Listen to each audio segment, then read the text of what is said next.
നമ്മളെ വിളിക്കുന്ന പോലെ, പക്ഷേ നമ്മളെയല്ല. ആദ്യമായി കാണാതായത് ഒരു കുട്ടിയായിരുന്നു. അവൻ പറഞ്ഞ അവസാന വാക്കുകൾ ഇന്നും ആളുകൾ ഓർക്കുന്നു. എന്നെ ആരോ വിളിക്കുന്നു. അന്ന് അവൻ വാതിൽ തുറന്നു. അതിനുശേഷം ആരെങ്കിലും അവനെ കണ്ടിട്ടുണ്ടോ? ഇല്ല. ദിവസങ്ങൾ കടന്നു, ആഴ്ചകൾ കടന്നു. പിന്നീട് ഒരു യുവാവും അവനും അസാൻ കേട്ട സമയത്താണ് പുറത്തുപോയത്. ഗ്രാമത്തിലെ മൂപ്പന്മാർ പറഞ്ഞു, അസാൻ ബാങ്ക് വിളിക്കാനല്ല അന്ന്, മറ്റൊരാളാണ് വിളിക്കുന്നത്. പക്ഷേ ആരെ?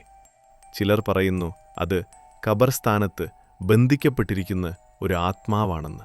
എന്നാൽ ഒരു കാര്യം ഉറപ്പാണ്, അസാൻ മുഴങ്ങുമ്പോൾ നീ ഒറ്റയ്ക്കാണെങ്കിൽ നിന്റെ പേര് വിളിക്കുന്ന ശബ്ദം കേട്ടാൽ തിരിഞ്ഞു നോക്കരുത്.